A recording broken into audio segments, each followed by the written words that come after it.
So my favorite IV memory, there's a lot to choose from, but I would have to say Ultimate Cantaloupe, mainly because it's a good time before the semester starts and before the stresses and worries happen to just kind of have fun throwing a fruit around, especially when it explodes right in your hands. Another part of that is just you're able to meet new people you haven't met before and build those relationships first and then hopefully get them involved with InterVarsity. So I would say definitely Ultimate Cantaloupe is my favorite. So this is definitely the hardest question to answer. Looking back over quite a few years in college, there's just a lot of really fun times. But I think one thing that's kind of common in a lot of them is conferences are just awesome.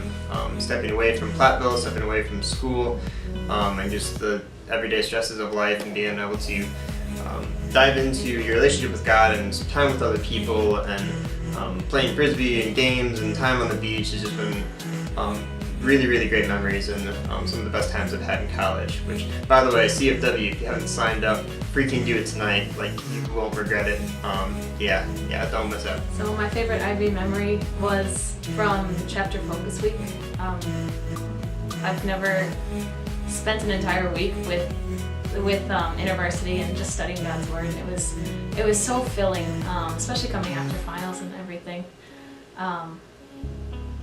It was nice to spend the entire week studying and worshiping and building up friendships with all these people. My favorite IV memory would probably be all of freshman year, just all the random things we did with the Melcher guys back when it was all male dorm. The movie nights, especially one in particular was when Matt DeVleeger knocked on my door, and I was going to bed at like 9 o'clock. It was pretty lame, and then he's like, "Hey, you want to watch a movie?" And this is the first time I'd never met the guy before, and he's like, "I'm like, sure." And after that, got to meet the guys that really made an impact on my life. But one specific, I guess, memory I have is back in CFW last year. I guess it was a prank I pulled. It was kind of an ongoing prank, so going back, Keegan and Jacob decided to take a stuffed monkey out of the Roundtree bin and put it in my car, but then Keegan decided to decapitate it and put that in the passenger seat. So I was all surprised when but I kept it, brought it to CFW, and I got an accomplice, Nick Nielsen. He and I went to their cabin, took all of the stuffing out, stuffed it in in Jacob, Sam, and Keegan's sleeping bag, under their blankets, whatever they had, just all over the ground. So I got a picture later, and Keegan's mad about it, but really, he loved it. But it was basically this empty stuffed monkey, and he got so mad they put the stuffing back in, and he stabbed it with the spear he very well crafted, the narwhal, right through the chest. And then they duct taped it later. But that was pretty great because, again, he was mad, but really it was, he loved it. He loved it.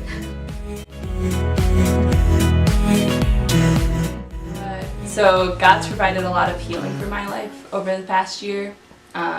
Through certain circumstances, I felt very broken coming into this year.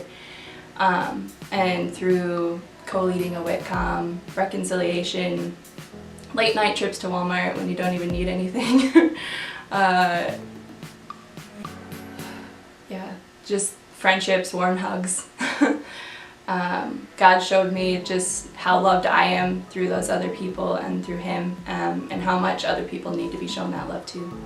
Before I came to college, I was very shy and not really a people person. I like to be by myself and do my own thing, but I think God has definitely transformed me into understanding the importance of community and just having a heart for others and serving others, and especially through helping with Welcome Crew. I've gotten used to talking to new people and just creating friendships and community. Oh yeah, God has definitely transformed me in college. I did not come into college as a Christian, and here I am today, all in love with Jesus. It started, don't have a defining moment, but in freshman year there was that time where just kind of God was like, here I am, and now just growing every day with Him, and every single new thing He's learning, and teaching me, and learning every day. So yeah, it's been a great walk. Looking forward to the rest of my life with Him. How has God transformed me? Well, He made me a Christian, so mic drop.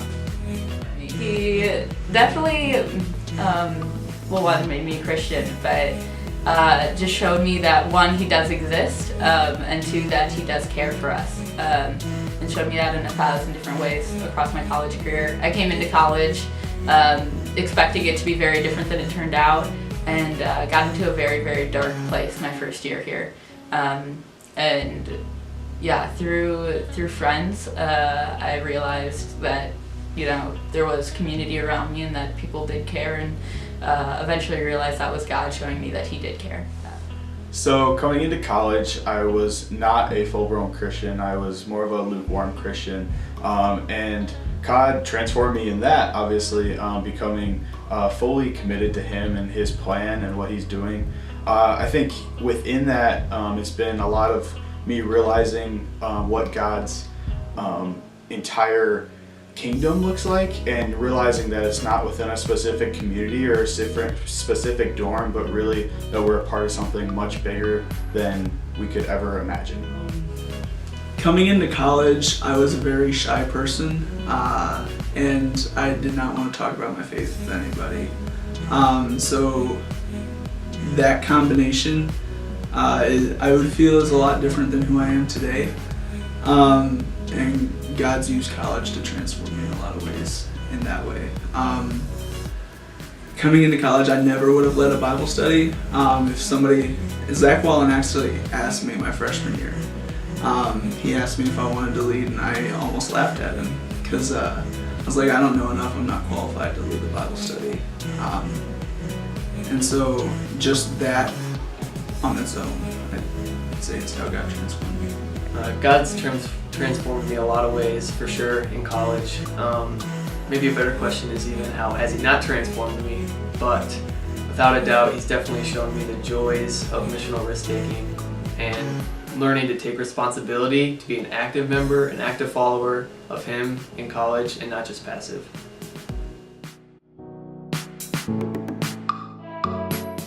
Wisdom. Go to class. Rule number one, from a teacher, so gotta say that. Find your people. Find people to talk to about anything. Find people to talk to about relationships, God, class, your life, future. Sometimes it's going to be the same person. Sometimes it might be different people for each one of those things. So find your people to talk to. Don't be afraid to have those conversations. Be real, open, honest, and just don't be afraid to admit that you're not okay, because at one point in time, everyone's not okay, and it's okay to not be okay. I would say don't shut the door on what God can do, especially being a part of the round 2 WITCOM from that first year when I was just starting out, and then seeing it grow into 3 WITCOMs. Like, I don't think anyone expected that, and so that's just really cool to see. So don't shut the door on God, don't put Him in a box. I would just say have fun and enjoy the ride, because believe it or not, it goes by really fast, and before you know it, you're going to be graduating and you're all going to be going your separate ways. So I think just having fun with it and making the most of your opportunity here. Just be wild, just have fun, but make sure it's legal and not illegal, because that's bad. But yeah, just have fun with it and make the most of your time here. Just find friends, start building relationships with people. This is how we're going to be able to speak truth into people's lives. And if you don't have a relationship with someone, you can't share Jesus with them. You can't share something that's changing your life, because it's not going to have any impact on them. And so something that InterVarsity has taught me is find one person even, and just invest your time in that person and get to know them, and share your faith with them, and that creates an interest. That's all that God needs to set a seed and create that spark in somebody, and you let Him do the work. God does the work. It's not your job to save somebody. InterVarsity is a great tool to kind of build a foundation in your faith, get involved and plugged into the community to be able to grow and learn. But at some point you do need to do something with that, and realize that it's not about really you anymore. It's about serving others in your community, and then also going out and bringing others in so they can experience what you experience. It's very easy to just want to constantly take in and not want to do anything with it and just kind of stay in your small knit community, which isn't bad, but eventually you do have to go out and bring people in, because the news is just too good to share. And when you really get plugged into people's lives and actually get to know them, you can really kind of see that gap and why people really need that to be filled with the gospel. Remember your story, remember where you came from, and remember how God has worked in your life, and don't be afraid to show that to people, tell it to people, and really make that make it who you are, because God used that to make you. So in the end, that is really what I would say, is stick to it and know that you have worth in your story, and your story can change the lives of others. The opportunities God's given you in college are way too great to pass up. So get out of your comfort zone, get off your phone, get in the Word, and go for it. Okay, well, next I am getting married on June 1st to Caleb Miles, so that's exciting.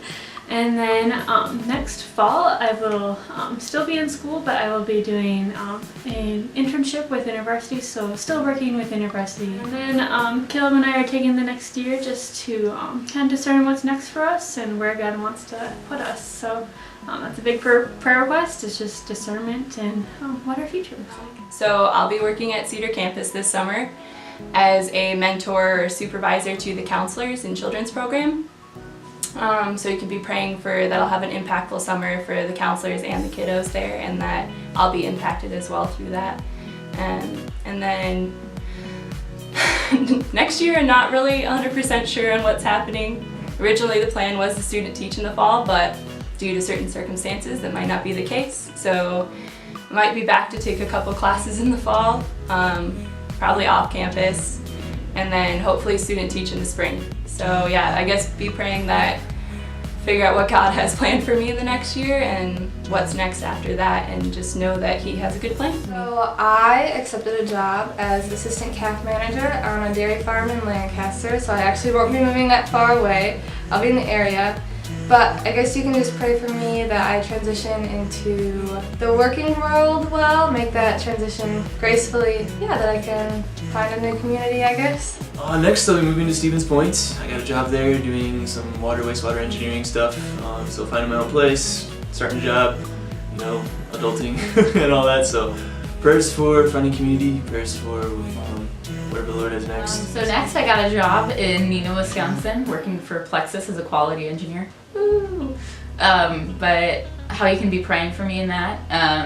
I'm a little nervous about just finding a Christ-centered community, and so just prayers that I can find that. And I'm also just a little worried about underperforming in my job, so just prayers for guidance there. So what's happening next is I'll actually be sticking around in the Platteville area, so if you guys ever want to hang out, let me know. That means you, Ryan. But yeah, on a more serious note, I'll be sticking around the area. I'll be working for Grant County Sheriff's Office as a correctional officer there, so that's exciting. And then how can you be praying for me?